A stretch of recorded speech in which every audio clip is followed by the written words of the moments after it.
டே 91 Sunday episode 91வது நாள் நடந்த நிகழ்ச்சியினுடைய முக்கியமான விஷயங்கள். டிடிஎஃப்னுடைய டோக்கன் வந்துட்டு அரோராவுக்கு வந்துட்டு விஜய் சேதுபதி பிக் பாஸ் வீட்டுக்குள்ளே போய் வழங்குறாரு. அது மட்டும் இல்லை, உள்ளே இருக்கக்கூடிய இன்மேட்ஸ்கிட்ட வந்து பெர்ஃபெக்ஷனை பற்றிட்டு ஒரு சின்னதாக ஒரு லெக்சர் வந்து கொடுத்துட்டு கிளம்புறாரு.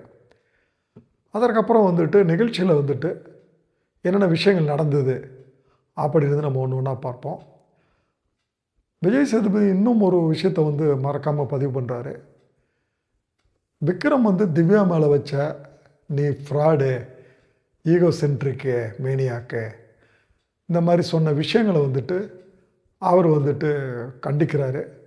அதனுடைய டீட்டெயில்ஸ்லாம் நம்ம வந்து பார்க்கலாம். நிகழ்ச்சியினுடைய ஆரம்பத்தில் பார்க்குறப்போ வந்து நியூ இயர் தீர்மானம் வந்து எடுக்கிறது வழக்கம்தான், வாழ்க்கைக்கு வந்து அது ஒரு நல்ல தீர்மானம் எடுக்கிறது நல்லது தானே, அதை பற்றி நம்ம விசாரிக்கலாம் இன்மேட்ஸுக்கிட்டன்ற மாதிரி வந்து உள்ளே வந்து போய் கேட்கலாம் அப்படின்னு சொல்கிறாரு. உள்ளே போய் கேட்குறப்போ வந்துட்டு சபரி முதல்ல ஆரம்பிக்கிறாரு. சபரி சொல்கிறப்போ வந்துட்டு ரெண்டு பேர் சொல்லுங்கன்றாரு. ஏன்னா இருக்கிறது மொத்தம் 7 பேர் தான்.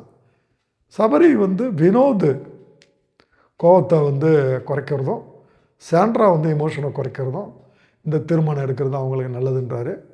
அரோரா வந்து சொல்கிறப்போ வந்து வினோதுக்கு பொறுமை வேணும், திவ்யாவுக்கு வந்து கோபம் குறைக்கணும் அப்படின்ற மாதிரி வந்து அரோரா ஒரு வேலிட் பாயிண்ட்ஸை எடுத்து வைக்கிறாங்க. சாண்ட்ரா சொல்கிறப்போ வந்து இந்த வருஷத்தில் சபரிக்கு வந்து கல்யாணம் ஆகணும், அதே மாதிரி வந்து அரோரா வந்து சினிமாவில் வந்து சான்ஸ் கிடச்சி நடிக்கணும், அதை வந்து நான் தீர்மானமாக வந்துட்டு எடுக்கிறது நல்லது நான் நினைக்கிறேன்ற சொல்கிறாங்க. விக்ரம் சொல்கிறப்போ வந்து சுபிக்ஷா வந்து ரொம்ப பெர்ஃபெக்ஷனாக இருக்கிறாங்க, அப்படி பெர்ஃபெக்ஷனாக இருக்கிறது வந்துட்டு எல்லா சமயமும் அது நல்லது கிடையாது, அதனால் அவங்க பெர்ஃபெக்ஷனை கொஞ்சம் வந்து குறைச்சிக்கணும். அதே மாதிரி வந்து வினோத்துக்கு வந்து தன்னம்பிக்கை அவ்வளவா இல்லை, தன்னம்பிக்கையை வந்து வளர்த்துக்கணும் அப்படின்ற ஒரு பாயிண்ட் எடுத்து வைக்கிறாரு. திவ்யா சொல்கிறப்போ வந்து சாண்ட்ராவும் அரோராவும் வந்துட்டு ஸ்ட்ராங்காக இருக்கணும், இந்த நியூ இயரில் வந்து அவங்களுக்கு பயம் எதுவும் இருக்கக்கூடாது அப்படின்ற மாதிரி தீர்மானம் எடுப்பது நல்லது. சுபிக்ஷா சொல்கிறப்போ வந்து வினோத் வந்து கோபத்தை குறைக்கணும், அரோரா வந்து பயத்தை குறைக்கணும் அப்படின்னு சொல்கிறாங்க. இங்கே சுபிக்ஷா சொல்கிறது ஒரு முக்கியமான பாயிண்ட்டை நமக்கு தோணுது.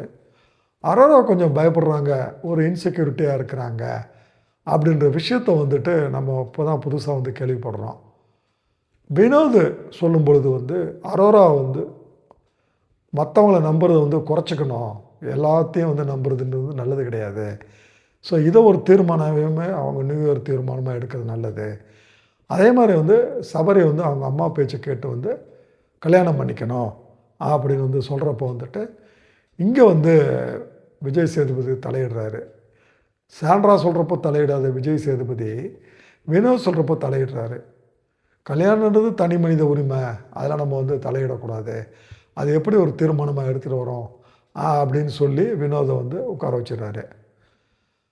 அதுக்கப்புறம் அந்த அவர் உள்ளே இருக்கக்கூடிய இன்மேட்ஸ் 7 பேரும் என்ன விதமான தீர்மானம் எடுத்தால் அவருடைய வாழ்க்கைக்கு நல்லது 2026 அப்படின்ற விஷயத்தை வந்துட்டு சொல்கிறாரு. விக்ரம் வந்து எமோஷன்ஸை குறைக்கணும், சபரி வந்துட்டு ஒரு குட் லுக்காக தான் இருக்கிறாரு, ஆல்வேஸ் வந்துட்டு அப்படி இருக்கிறதுன்னு வந்து முடியாத காரியம். வினோதை பொறுத்த வரைக்கும் தன்னுடைய சுயநம்பிக்கையில் வந்து அக்கறையை வந்து அவர் வைக்கணும். சாண்ட்ரானுடைய பெர்ஃபார்மன்ஸ் வந்து சூப்பர். அரோரா வந்து டோப்பமைன் அட்டென்ஷன் சீக்கிங்கில் கொடுக்குறாங்க, அந்த மாதிரி கொடுக்கறத வந்து அவாய்ட் பண்ணணும். சுபிக்ஷாவை பொறுத்த வரைக்கும் ஐ எம் வெரி ப்ரௌடு, புது உலகம் இருந்தாலும் பயம் எதுவும் இல்லாமல் வந்துட்டு உள்ளே வந்து பிரமாதமாக வந்து பெர்ஃபார்மன்ஸ் பண்ணியிருக்கிறாங்க, ரொம்ப ஸ்ட்ராங்கு. அவங்களுடைய வளர்ப்பு வந்து ஒரு சூப்பரான விஷயம் அப்படின்னா அவங்க பேரண்ட்ஸ்க்கு ஒரு விஷயத்தை வந்து சொல்கிறாரு. திவ்யாவை பற்றி சொல்கிறப்போ வந்து ஒரு ஸ்ட்ராங் பர்சனாலிட்டியாக இருக்கிறாங்க. அதே சமயம் வந்து டிஸ்கஸ் பண்ணுங்கள், யாராவது எதாவது சொன்னாங்கன்னா டிஸ்கஸ் பண்ணுங்கள், தயவு செஞ்சு சொல்கிறத வந்து கேளுங்க அப்படின்ற வந்து விஷயங்களை வந்து ரிஜிஸ்டர் பண்ணுறாரு விஜய் சேதுபதியினுடைய கருத்துக்கள். அதுக்கப்புறம் வந்து இன்மேட்ஸ்கிட்ட வந்து பேசுகிறப்ப கேட்குறாரு, இவங்களுக்கெல்லாம் அட்வைஸ் பண்ணுறது வந்து ரொம்ப கஷ்டம், கேட்க மாட்டாங்கன்னு யாரை சொல்கிறீங்க அப்படின்னு சொல்கிறப்போ வந்து விக்ரம் வந்து திவ்யாவையும் வினோதையும் வந்து சொல்கிறாரு. திவ்யா சொல்கிறப்போ விக்ரமையும் சுபிக்ஷாவும் வந்து சொல்கிறாங்க. சபரி சொல்கிறப்போ வந்து விக்ரமையும் திவ்யாவையும் சொல்கிறாரு. சாண்ட்ரா சொல்கிறப்போ திவ்யாவும் வினோதையும் சொல்கிறாங்க. சுபிக்ஷா வந்து திவ்யாவும் வினோதையும் சொல்கிறாங்க. அரோரா சொல்கிறப்போ வந்து ஒருத்தர் சொல்கிறத மட்டும்தான் நமக்கு காட்டுறாங்க. வினோதை பற்றி சொல்கிறாங்க. வினோத் சொல்கிறப்போ விக்ரம் அண்ட் சுபிக்ஷாவை பற்றி சொல்கிறாங்க.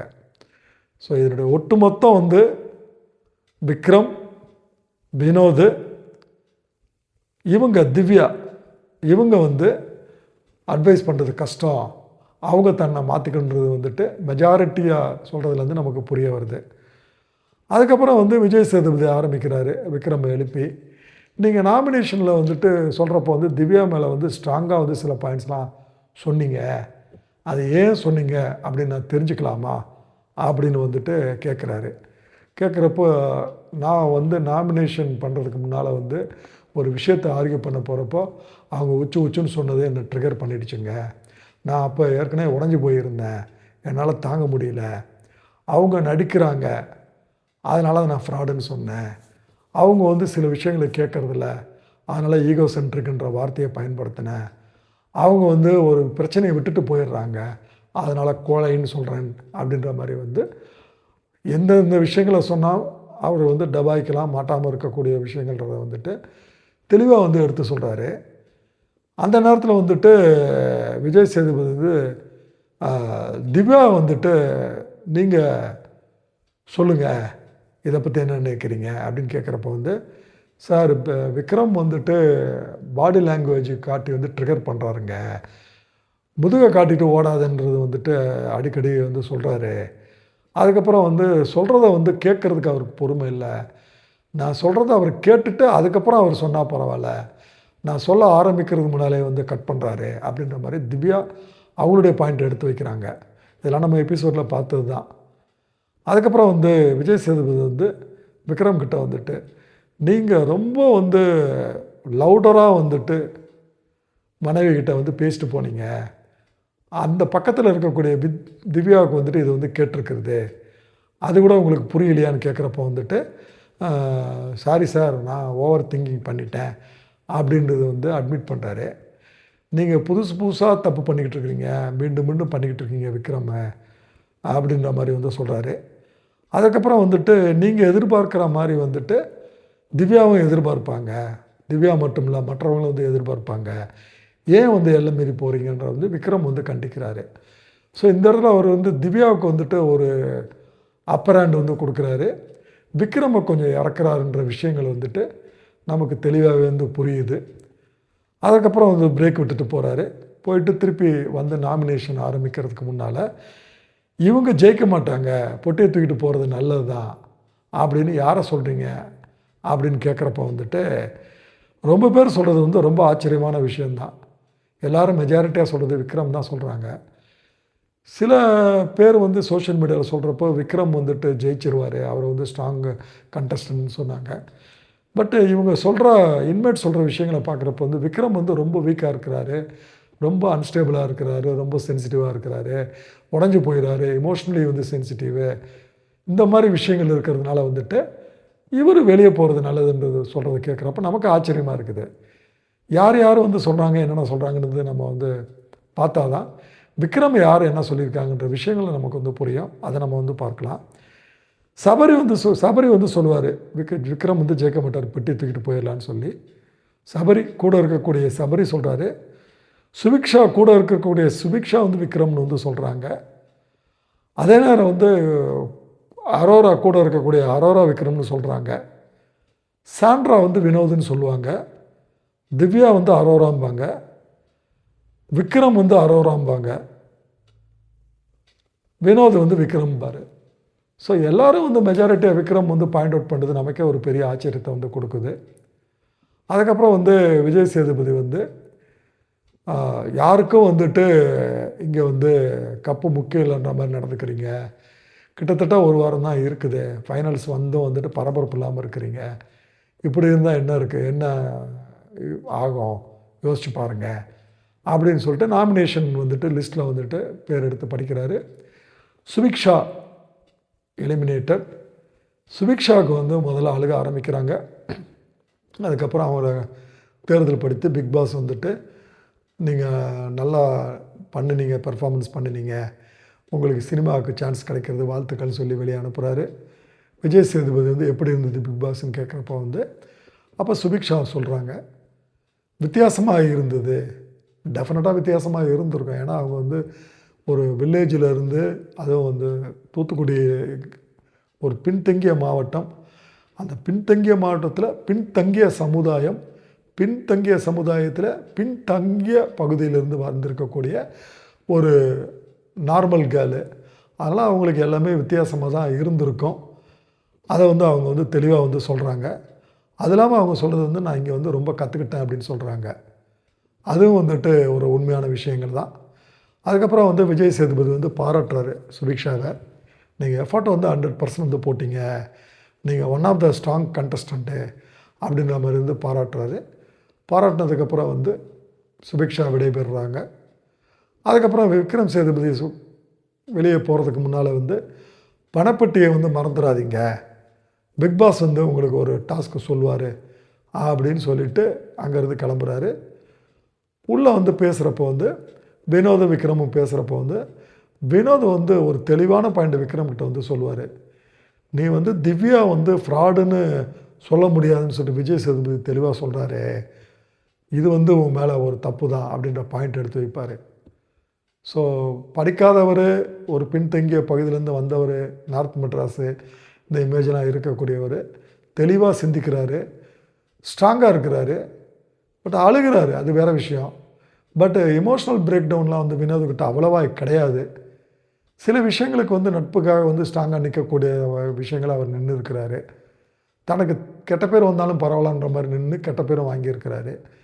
தெளிவாக யோசித்து ஒரு விக்ரமுக்கு ஒரு லாயர், அவங்க அப்பாவும் லாயர், இவரும் லாயர், எமோஷ்னலாக அன்ஸ்டேபிளாக இருக்கக்கூடிய அவருக்கு வந்துட்டு எடுத்து சொல்கிறதுன்றது வந்துட்டு ஒரு பெரிய ஆச்சரியம்தான். எல்லோரும் வந்துட்டு கார்டன் ஏரியாவுக்கு வாங்கன்னு பிக் பாஸ் சொல்கிறாங்க. சொல்கிறப்ப எல்லோரும் போகிறாங்க. போகிறப்போ வந்து நல்ல வெல் டெக்கரேட்டட் ஒரு ஸ்டெப்ஸ் இருக்குது. விஜய் சேதுபதி லிஃப்ட்டில் மேலே வந்து அந்த படிக்கட்டு வழியாக கீழே இறங்கி அரோராவை வந்து மேலே வர சொல்கிறாரு. அதுக்கப்புறம் அரோரா மேலே போனோன்னா டிக்கெட் டு ஃபைனலை டோக்கனை வந்துட்டு எடுத்து அவங்ககிட்ட கொடுக்குறாரு.